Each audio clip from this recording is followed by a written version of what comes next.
ಸ್ನೇಹಿತರೆ ನಮಸ್ಕಾರ, ನಾನು ರವೀಂದ್ರ ಜೋಶಿ ಅಂತ ಹೇಳೋದಿಲ್ಲ. ನಿನ್ನೆ ಮಧ್ಯಾಹ್ನ ನಾನು ಕಾಸರಗೋಡಿಗೆ ಬಂದೆ. ಬರುವಾಗ ಯಾವಾಗಲೂ ಏನಾಗುತ್ತೆ, ಒಬ್ಬ ಡ್ರೈವರು ಒಬ್ಬ ಭದ್ರತಾ ಸಿಬ್ಬಂದಿ ಇಬ್ಬರ ಜೊತೆ ಯೂಶಲಿ ಬರೋದು. ಈ ಸಲ ನಮ್ಮ ಯಜಮಾನ್ರ ಜೊತೆಗೆ ಬರ್ತೀನಿ, ಅಂದ್ರೆ ನಮ್ಮ ಧರ್ಮಪತ್ನಿ ನಾನು ಬರ್ತೀನಿ ಕಾರ್ಯಕ್ರಮ. ನಾನು ಹೇಳಿದೆ, ನಾನು ಇಡೀ ದಿವಸ ಸಂಗೀತದ ಕಾರ್ಯಕ್ರಮದಲ್ಲಿ ಇರ್ತೀನಿ, ಚಿನ್ನನ ಜೊತೆ ಇರ್ತೀನಿ, ನಿಮ್ಮ ಜೊತೆ ಟೈಮ್ ಕೊಡೋಕ್ಕೆ ಆಗೋದಿಲ್ಲ.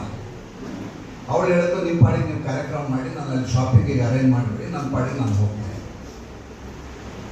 ನನ್ನ ದುರ್ದೈವಕ್ಕೆ ನನ್ನ ಯಾವ ಹೋಟೆಲಲ್ಲಿ ಕಾಸರಗೋಡು ಚಿನ್ನ ಉಳಿಸಿದಾರಲ್ಲ, ಅದ್ರ ಎದುರುಗಡೆನೆ ಸುಲ್ತಾನ್ ಜ್ಯುವೆಲರ್ಸ್ ಅಂತ ಇದೆ. ಬಲಗಡೆ ಶಾಪಿಂಗ್ ಕಾಂಪ್ಲೆಕ್ಸು, ಎದುರುಗಡೆ ಸುಲ್ತಾನ್ ಜ್ಯುವೆಲರ್ಸು, ಲೆಫ್ಟ್ ಸೈಡ್ ಹೋದ್ರೆ ಸೀರೆ ಅಂಗಡಿಗಳು. ಬಂತಪ್ಪ ಭಜಿತಿದ್ರು, ಯಾಕಾದರೂ ಕರ್ಕೊಂಡ್ಬಂದೆ ಅಂತ ಆಲೋಚನೆ ಮಾಡ್ತಾ ಇದ್ದೆ. ಆಯಿತು, ನಿನ್ನೆ ಆಯಿತು, ಇವತ್ತು ಬೆಳಗ್ಗೆ ಹಾಗೆ ಒಂದು ಕೆಲಸ ಮಾಡೋ, ಒಂದು 15 ನಿಮಿಷ ಉದ್ಘಾಟನಾ ಸಮಾರಂಭ ಇದೆ, ಒಂದು ವಿಟ್ನೆಸ್ ಮಾಡಿ ಶಂಕರ್ ಶಾನ್ಭೋಗ್ ಅವ್ರಿಗೆ ಆಲ್ ದ ಬೆಸ್ಟ್ ಹೇಳಿ, ಚಿನ್ನಗೆ ಆಲ್ ದ ಬೆಸ್ಟ್ ಹೇಳಿ, ಆಮೇಲೆ ನಿಮಗೆ ಶಾಪಿಂಗ್ ಕಳಿಸ್ತೀನಿ. ಆಯಿತು, ಬಂದ್ವಿ. ಬಂದು 15 ನಿಮಿಷ ಆಯಿತು, 20 ನಿಮಿಷ ಆಯಿತು, ಕಾರ್ಯಕ್ರಮ ಆಯಿತು, ಮತ್ತೆ ಹೊರಡ್ತೀಯ, ನೀವು ಹೋಗ್ರಿ. ನಾನೆಲ್ಲಿಗೆ ಹೋಗ್ಲಿ, ನಾನಿಲ್ಲಿ ಇರ್ಲಿಕ್ಕೆ ಬಂದಿರೋದು, ನೀನು ಹೋಗೋದೀಗ.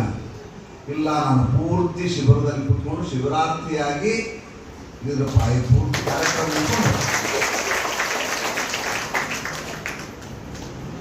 ಯಾವಾಗ ಇಂಥ ಸಂದರ್ಭ ಒದಗುತ್ತೆ, ಯಾವಾಗಲೂ ಒಬ್ಬ ವ್ಯಕ್ತಿ ತುಂಬಾ ಚೆನ್ನಾಗಿ ಭಾಷಣ ಮಾಡಿದ ಅಂತ ತಿಳ್ಕೊಡ್ರಿ, ಅಲ್ಲಿಯ ವಾತಾವರಣ ಆತನನ್ನು ಮಾತನಾಡಿಸುತ್ತೆ.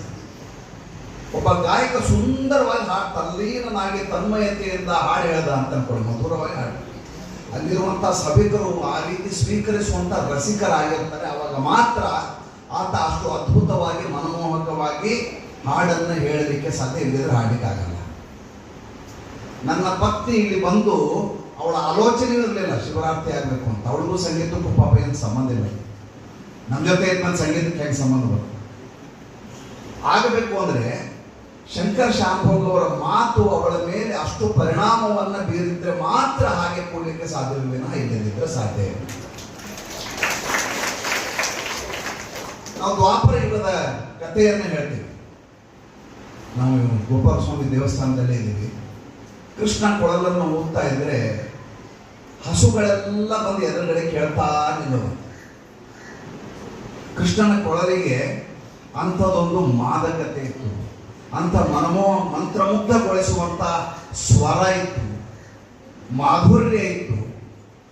ಹಸುವೇ ಬಂದು ಕೊಳಲಿನ ನಿನಾದಕ್ಕೆ ಬಂದು ನಿಲ್ಲತ್ತೆ ಅಂತಂದರೆ ಮನುಷ್ಯ ಸಂಗೀತಕ್ಕೆ ಹೇಗೆ ಮಾರು ಹೋಗಬಹುದು ಅನ್ನೋದನ್ನು ನಾವು ಆಲೋಚನೆ ಮಾಡಬೇಕು. ಇವತ್ತು ಅದೇ ಗೋಪಾಲ ಕೃಷ್ಣ ಸ್ವಾಮಿ ದೇವಸ್ಥಾನದಲ್ಲಿ ಶ್ರೀಕೃಷ್ಣನ ಸಾದೃಶ ಸ್ವರೂಪರಾಗಿ ಇವತ್ತು ಶಂಕರ್ ಶಾನ್ಭೋಗ್ ಅವರು ನಮ್ಮೆಲ್ಲ.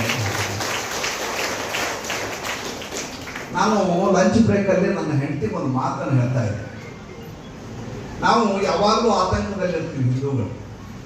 ಏನು ಅಂದರೆ, ನಮ್ಮಲ್ಲಿ ನಿರಂತರವಾಗಿ ದಾಳಿಗಳಾಗ್ತವೆ, ನಮ್ಮಲ್ಲಿ ಸಿಕ್ಕಾಪಟ್ಟೆ ಮತಾಂತರ ಆಗತ್ತೆ, ಬೇಗ ನಾವು ಆಮಿಷಕ್ಕೆ ಒಳಗಾಗ್ಬಿಡ್ತೀವಿ, ಬೇಗ ಲೋಭಿಗಳಾಗ್ಬಿಡ್ತೀವಿ, ನಮ್ಮತನವನ್ನು ಕಳ್ಕೊಂಡ್ಬಿಡ್ತೀವಿ, ಸಂಪ್ರದಾಯ ಹೊರಟು ಹೋಗುತ್ತೆ, ಆಧುನಿಕತೆ ಮಾರು ಹೋಗ್ಬಿಡ್ತೀವಿ. ನಮ್ಮ ಮೇಲೆ ಯಾರೋ ಮೊಘಲರು ಬಂದು ದಾಳಿ ಮಾಡ್ತಾರೆ, 3-4 ಶತಮಾನ ನಮ್ಮನ್ನು ನಿರಂತರವಾಗಿ ನಮ್ಮ ಮೇಲೆ ಪ್ರಹಾರ ಮಾಡ್ತಾ ಇರ್ತಾರೆ, ದೌರ್ಜನ್ಯ ಮಾಡ್ತಾ ಇರ್ತಾರೆ, ನಮ್ಮ ಹೆಣ್ಣುಮಕ್ಕಳ ಶೀಲಾರಣ ಮಾಡ್ತಾ ಇರ್ತಾರೆ, ಆಸ್ತಿ ಲೂಟಿ ಮಾಡ್ತಾ ಇರ್ತಾರೆ, ಮೂರ್ತಿ ಭಂಜನ ಮಾಡ್ತಾ ಇರ್ತಾರೆ. ಎಲ್ಲ ತಾಪತ್ರಯದ ಮಧ್ಯೆಯೂ ಸಹಸ್ರಾರು ವರ್ಷಗಳಾದರೂ ಕೂಡ ಹಿಂದೂ ಧರ್ಮ ಈ ರೀತಿ ಇಡೀ ದೇಶಾದ್ಯಂತ ನಿರಂತರವಾಗಿ ಇಷ್ಟೊಂದು ಪ್ರಫುಲ್ಲಿತವಾಗಿರುತ್ತೆ ಅಂದರೆ ನಮ್ಮೊಳಗಿರುವಂತಹ ನಿಶ್ಚಯ ಹೇಗಿರ್ಬೋದು ಆಲೋಚನೆಯನ್ನು ಮಾಡಿ. ಬ್ರಿಟಿಷರು ನಮ್ಮನ್ನು ಅಲ್ಲಾಡಿಸಲಿಕ್ಕೆ ಆಗಲಿಲ್ಲ ಹಿಂದೂ ಧರ್ಮವನ್ನು. ಅವರು ದನದ ನೆಣ, ಹಂದಿಯ ನೆಣ ಹಚ್ಚಿ ತೋಟ ತಯಾರು ಬಾಯಿಗೆ ತೆಗೆದು ನೀವು ಶೂಟ್ ಮಾಡು, ನಾವು ತೆಗೆಯೋದಿಲ್ಲ ಅಂತ ಹೋರಾಟ ಶುರು ಮಾಡಿದ್ದು 1857ರಲ್ಲಿ ಪ್ರಥಮ ಸ್ವಾತಂತ್ರ್ಯ ಸಂಗ್ರಾಮ. ನಾನು ನನ್ನ ಧರ್ಮವನ್ನು ಬಿಡೋದಿಲ್ಲ, ಬೇಕಾದ್ರೆ ನನ್ನ ನೀನು ಸಾಯಿಸುವಂತ ಭಾರತೀಯರು ಹಿಂದೂಗಳು ನಾವು ಹೇಳಿ ಈ ದೇಶದಲ್ಲಿ ಧರ್ಮವನ್ನು ಉಳಿಸಿದಂತಹ ಜನ. ಯಾಕೆ ಧರ್ಮದ ಬಗ್ಗೆ ಮಾತಾಡ್ತಾ ಇದ್ದೀನಿ ಅಂದ್ರೆ, ಇವತ್ತು ಇಲ್ಲಿ ಭಕ್ತಿ ರಸದ ಕಾರ್ಯಕ್ರಮ ಆಗಿರೋದ್ರಿಂದ. ನಾನು ಹರಿದ್ವಾರಕ್ಕೆ ಹೋಗಿದ್ದೆ, ಉತ್ತರಾಖಂಡಿಗೆ ಒಂದು 2-3 ತಿಂಗಳು ಹೋಗಿದ್ದೆ. ಹೋದ ಸಂದರ್ಭದಲ್ಲಿ ಒಂದು ಮಹಾಶಿವರಾತ್ರಿಗೆ ಹತ್ತಿರ ಒಂದು 15 ದಿವಸ 1 ತಿಂಗಳ ಮುಂಚೆ ಸುತ್ತಮುತ್ತಲಿರುವಂಥ ಎಲ್ಲ ರಾಜ್ಯಗಳಿಂದ ಜನ ಈ ಶ್ರವಣಕುಮಾರನ ತಕ್ಕಡಿ ಇರ್ತದ, ಆ ಥರದ ತಕ್ಕಡಿನ ಮಾಡ್ಕೋತಾರೆ, ಕಾವಡಿ ಅಂತಾರೆ. ಕಾವಡಿ ಆ ತಕ್ಕಡಿ ಒಳಗಡೆ 2 ಬಿಂದಿಗೆಗಳನ್ನು ಇಟ್ಟಿರ್ತಾರೆ. ಅಲ್ಲಿ ಹರಿದ್ವಾರದಲ್ಲಿ ಹರಿದು ಹೋಗುವ ಗಂಗೆ ಏನಿದಾಳಲ್ಲ, ಆಕೆಯನ್ನ ಆ ಬಿಂದಿಗೆಯಿಂದ ತುಂಬಿಸಿ ಆ ತಕ್ಕಡಿಯ ರೀತಿ ಇರುವಂತ ಇದನ್ನ ಹಿಡ್ಕೊಂಡು ತಮ್ಮ ತಮ್ಮ ಊರುಗಳಿಗೆ ಹೋಗ್ತಾರೆ, ಪ್ರವಾಸ ಬೆಳೆಸ್ತಾರೆ. ಅವ್ರಿಗೆ ಜಾತಿ ಯಾವುದು ಅಂತ ನೀವು ಕೇಳೋದಿಲ್ಲ, ಅವರು ಯಾವ ಪಂಗಡಕ್ಕೆ ಸೇರಿದವರು ಕೇಳೋದಿಲ್ಲ, ಉಪಜಾತಿ ಯಾವುದು ಕೇಳೋದಿಲ್ಲ. ಅವರೆಲ್ಲರೂ ಅಲ್ಲಿ ಗಂಗಾಮಾಯಿಯ ಜಲವನ್ನು ತೆಗೆದುಕೊಂಡು ತಮ್ಮ ತಮ್ಮ ಊರುಗಳಿಗೆ ಹೋಗಿ ಶಿವರಾತ್ರಿಯ ದಿವಸ ಶಿವನ ಅಭಿಷೇಕವನ್ನ ಮಾಡ್ತಾರೆ. ಅವರೆಲ್ಲರೂ ಬಹಳಷ್ಟು ಜನ ಅದರಲ್ಲಿ ನಿರಕ್ಷರ ಕುಕ್ಷಿಗಳಾಗಿರ್ತಾರೆ, ಎಷ್ಟೋ ಜನ ಓದಿರೋದೇ ಇಲ್ಲ, ಬೇರೆ ಬೇರೆ ವೃತ್ತಿಗಳಲ್ಲಿ ಇರ್ತಾರೆ. ಲಕ್ಷೋಪಲಕ್ಷ ಜನ ಇಡೀ ರೋಡ್ ಜಾಮ್ ಆಗುವ ಹಾಗೆ ತಿಂಗಳುಗಟ್ಟಲೆ ನಿರಂತರವಾಗಿ ಓಡಾಡ್ತಾ ಇರ್ತಾರೆ. ಅದು ಕಾವಡಿ ಯಾತ್ರಾ ಅಂತ ಹೇಳ್ತಾರೆ.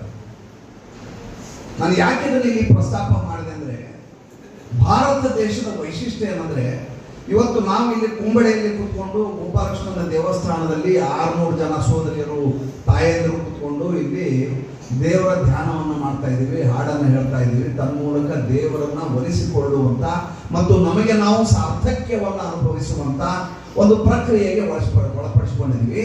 ಇದೇ ರೀತಿ ಇಡೀ ದೇಶಾದ್ಯಂತ ಎಷ್ಟು ಕಡೆ ಏಕಕಾಲಕ್ಕೆ ಈ ರೀತಿಯ ಬೇರೆ ಬೇರೆ ಕಾರ್ಯಕ್ರಮ, ಭಜನಾ ಕಾರ್ಯಕ್ರಮ, ರಥೋತ್ಸವ, ಪೂಜೆ, ಪುನಸ್ಕಾರ ಏನನ್ನ ನಡೆದಿರ್ಬೋದು, ಸುಮ್ಮನೆ ಆಲೋಚನೆಯನ್ನು ಮಾಡಿ. ಅಂದರೆ ಹಿಂದೂ ಧರ್ಮದಲ್ಲಿರುವಂಥ ಒಳಗಡೆ ಎಲ್ಲರಿಗೂ ನಮಗಿರುವಂಥ ಅಭಿಪ್ಸೆ ಇದೆಯಲ್ಲ, ಅದು ಅಷ್ಟು ಗಾಢವಾಗಿದ್ದಾಗ ಮಾತ್ರ ಸಾಧ್ಯ ಆಗುತ್ತೆ. ಸಂಗೀತಕ್ಕಿರುವ ವೈಶಿಷ್ಟ್ಯ ಏನು? ಸಂಗೀತ ನಮ್ಮನ್ನು ಬೆರೆಸುವಂಥದ್ದು. ನಾವು ದೇವರಿಗೆ ಸೇವೆಯನ್ನು ಮಾಡ್ತೀವಿ ನೋಡಿ, ಎಷ್ಟು ಹಿಂದೂ ಧರ್ಮದ ಸಂಸ್ಕೃತಿಯ ಮಜಾ ನೋಡಿ. ನಾವು ದೇವರ ರಥೋತ್ಸವ ಮಾಡಿದ ಮೇಲೆ ಸಂಗೀತ ಸೇವಾ ಅವಧಾರಯಾಮಿ, ನೃತ್ಯ ಸೇವಾ ಅವಧಾರಯಾಮಿ, ಒಂದೊಂದಾಗಿ ಹೇಳ್ತಾರೆ. ಅಂದ್ರೆ ಸಂಗೀತದ ಮೂಲಕ ದೇವರನ್ನ ಒಲಿಸಿಕೊಳ್ಳುವ ಪ್ರಕ್ರಿಯೆಗೆ ನಮ್ಮನ್ನು ನಾವು ತೊಡಗಿಕೊಳ್ಳುವುದು, ಸಂಗೀತದ ಮೂಲಕ ಭಕ್ತಿಯ ಪರಾಕಾಷ್ಠೆಯನ್ನು ತಲುಪುವಂತ ಒಂದು ಪ್ರಯತ್ನವನ್ನ ಮಾಡೋದು. ಭಜನೆ ಮಾಡುವಾಗ ನಮಗೆ ಕೇವಲ ಶಬ್ದಗಳಾಗಿರುವುದಿಲ್ಲ, ದೇವರನ್ನ ತಲುಪುವಂತ ಮಾರ್ಗಗಳಾಗಿರ್ತವೆ. ಅವಾಗ ಮಾತ್ರ ಆ ಭಕ್ತಿ ರಸ ಇದೆಯಲ್ಲ, ಅದರ ತೀವ್ರತೆಯ ಗಾಢತೆಯ ಅರ್ಥ ಆಗಲಿಕ್ಕೆ ಸಾಧ್ಯ ಆಗುತ್ತೆ. ಇವತ್ತು ಹಾಡು ನಮ್ಗೆ ಯಾಕೆ ತುಂಬಾ ಇಷ್ಟ ಆಯ್ತು, ಅವರ ಭಜನೆ ಯಾಕೆ ಇಷ್ಟ ಆಯ್ತು ಅಂತಂದ್ರೆ, ನಾವು ಮೊದಲನೇದಾಗಿ ತನ್ಮಯರಾಗಿರ್ತೀವಿ, ಎರಡನೇದು ನಾವು ದೇವರನ್ನ ಸ್ತುತಿಸ್ತಾ ಇರ್ತೀವಿ ಅನ್ನೋಂಥ ಸಾರ್ಥಕ್ಯ ನಮ್ಮೊಳಗಡೆ ಗಾಢವಾಗಿರುತ್ತೆ. ಆದ್ದರಿಂದ ಮಾತ್ರ ಹಾಗೆ ಮಾಡಲಿಕ್ಕೆ ಸಾಧ್ಯ. ಅಂದ್ರೆ ಇವತ್ತು 600 ಜನ ಇಲ್ಲಿ ಬಂದು, ಇವತ್ತು 600 ಹಚ್ಚಿದ್ರೆ 650 650 ಜನ ಇಲ್ಲಿ ಇವತ್ತು ಈ ಕಮ್ಮಟದಲ್ಲಿ ಪಾಲ್ಗೊಂಡಿದ್ದೀರಿ ಅಂದ್ರೆ 650 ಕುಟುಂಬಗಳಲ್ಲಿ ಭಕ್ತಿ ರಸ ಹೊರಹೊಮ್ಮಿದೆ ಅಂತ. ಒಂದು ಹೊಸ ಸಂಪ್ರದಾಯಕ್ಕೆ, ಹೊಸ ಮನ್ವಂತರಕ್ಕೆ, ಹೊಸ ಪರ್ವಕ್ಕೆ ನಿಮ್ಮನ್ನು ನೀವು ತೊಡಗಿಸಿಕೊಂಡಿದ್ದೀರಿ ಅಂತ. ಬಹಳಷ್ಟು ಭಜನಾ ಮಂಡಳಿಗಳವರು ಇಲ್ಲಿ ಬಂದಿದ್ದಾರೆ, ನಾನು ನೋಡಿದೆ. ಬಂದವರೆಲ್ಲರಿಗೂ ಯಾರೋ ಹೇಳಿದ್ದಕ್ಕೆ ಬಂದವರು, ಯಾರೋ ಹೇಳಿ ನೀವು ಕರ್ಕೊಂಬಂದು ಕೊಡ್ಸಿರಿ. ಈಗ 500 ರೂಪಾಯಿ 1000 ರೂಪಾಯಿ ಕೊಟ್ಟು ರಾಜಕಾರಣಿಗಳು ಸಭೆ ಕರೀತಾರೆ, ಲಕ್ಷಗಟ್ಟಲೆ ಜನ ಬರ್ತಾರೆ, ಬಿರಿಯಾನಿ ಕೊಡ್ತಾರಂತೆ, ಪ್ಯಾಕೆಟ್ ಕೊಡ್ತಾರೆ, ಎಲ್ಲ ಕೊಡ್ತಾರೆ. ಒಬ್ಬರು ಯಾರು ಅಲ್ಲಿ ಸಭಾ ಮಂಟಪದಲ್ಲಿ ಎಲ್ಲ ಹೊರಗಡೆ ಓಡಾಡ್ತಾ ಇರ್ತಾರೆ. ಯಾಕೆ ದುಡ್ಡು ಬಂತು, ಬಸ್ ಹತ್ತಿದ್ವಿ, ಹೋಗೋ ಟೈಮ್ ಯಾವಾಗ ಬಸ್ ಹತ್ಕೊಂಡು ವಾಪಸ್ ಹೋಗ್ತೀವಿ. ಅಲ್ಲಿ ಉದ್ದೇಶ ಇಲ್ಲ. ನಾವು ಇಲ್ಲಿ ಕಾಲಹರಣಕ್ಕೆ ಬಂದಿಲ್ಲ, ನಾವು ನಮ್ಮೊಳಗಿರುವ ದೇವರ ಜೊತೆ ಅನುಸಂಧಾನ ಮಾಡಲಿಕ್ಕಾಗಿ ಭಕ್ತಿ ಗೀತೆಯನ್ನು ಹಾಡ್ತಾ ಇದ್ದೀವಿ. ಹೌದೋ ಏನು ಅಂದರೆ, ಒಬ್ಬ ಶಂಕರ ಶಾನಭಾಗ್ 650 ಕುಟುಂಬಗಳಿಗೆ ಇವತ್ತು ದೀಕ್ಷೆಯನ್ನು ಕೊಟ್ಟಿದ್ದಾರೆ, ಭಕ್ತಿಯ ದೀಕ್ಷೆಯನ್ನು. ತನ್ಮೂಲಕ ನಮ್ಮ ಬದುಕು ಬೆಳಗಲಿಕ್ಕೆ ಕಾರಣ. ಒಬ್ಬ ಕಾಸರಗೋಡು ಚಿನ್ನ, ಒಬ್ಬ ಭಕ್ತಿರಸ ಸಮಿತಿಯ ಸಂಚಾಲಕರು, ಇಲ್ಲಿರುವಂತಹ ಸದಸ್ಯರು ಇಂಥದ್ದೊಂದು ಪ್ರಣೀತವನ್ನ ಮಾಡ್ತಾರೆ, ಸಂಕಲ್ಪವನ್ನ ಮಾಡ್ತಾರೆ. ಸಂಕಲ್ಪ ಮಾಡಿ ಅದು ಅನುಷ್ಠಾನ ಆಗಲಿಕ್ಕೆ ಅಹರ್ನಿಶಿ ದುಡಿದು ಇವತ್ತು ಯಶಸ್ವಿಯನ್ನಾಗಿ ಮಾಡ್ತಾರೆ. ಅಂದ್ರೆ ನಮ್ಮ ಧರ್ಮ ಎಂಥ ಗ್ರೇಟ್ ಇರಬಹುದು ಅನ್ನೋದನ್ನ ಆಲೋಚನೆ ಮಾಡಿ. ನಾನು ಕೊಯಮತ್ತೂರಲ್ಲಿ ಫೋನ್ ಮಾಡಿ ಬಾಯಿ ಬಂದ ಬೈಲಿ ಶುರು ಮಾಡಿದ ಕಾಸರಗೋಡು ಚಿನ್ನ. ಏನಾಗಬೇಕು ಕೇಳಪ್ಪ, ಯಾಕೆ ಬೈತೀಯ ನೀನು? ಇಲ್ಲ, ನಿನ್ನ ಫೋನ್ ಎತ್ತಲ್ಲ, ಯಾವಾಗಲೂ ಬಿಸಿ, ಯಾವಾಗ ನೋಡಿದ್ರು ಸ್ನೇಹಿತರೆ ನಮಸ್ಕಾರ ಅನ್ಕೊಂಡು ಓಡಾಡ್ತೀಯ, ನಿಂತಮೇಲೆ ನನಗೇನಾಗಬೇಕು, ನಂಗೆ ಗೊತ್ತಾಯ್ತು ಏನೋ ಕೆಲಸ ಇದೆ, ಅದಕ್ಕೆ ಬೈತಾ ಇದ್ದಾನೆ. ಏನಾಗ್ಬೇಕು ಹೇಳು, ಏನಾಗ್ಬೇಕು ಹೇಳೋನು? ಇಲ್ಲ, ನೀನು ಇಷ್ಟನೇ ತಾರೀಕು ಬರಬೇಕು, ಅಷ್ಟು ಹೇಳು, ನೀನು ಹೇಳಿ ಬರ್ತೀವಿ ನಾವು. ಎರಡನೇ ಮಾತಿಲ್ಲ.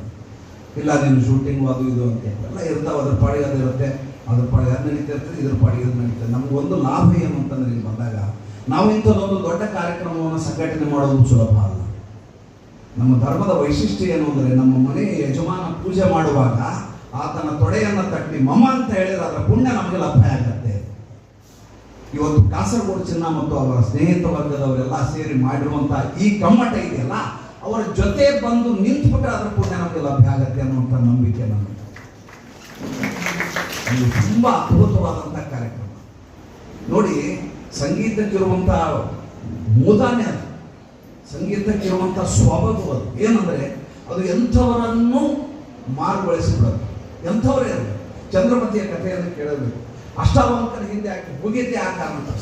ಅಂದರೆ ನೀವು ಹಾಡುಗಳನ್ನು ಕಲಿಯುವ ಮೂಲಕ, ನೀವು ಭಕ್ತಿರಸದಲ್ಲಿ ಮೀಯುವ ಮೂಲಕ ನಿಮ್ಮೊಳಗಿನ ಏನೇ ಅರಿಷಡ್ವರ್ಗಗಳಿದವನ್ನ ತೊರೆದು ನಿರ್ಮಲತೆಯತ್ತ ಸಾಗ್ತಾ ಇದ್ದೀರಿ ಅಂತ ಅರ್ಥ.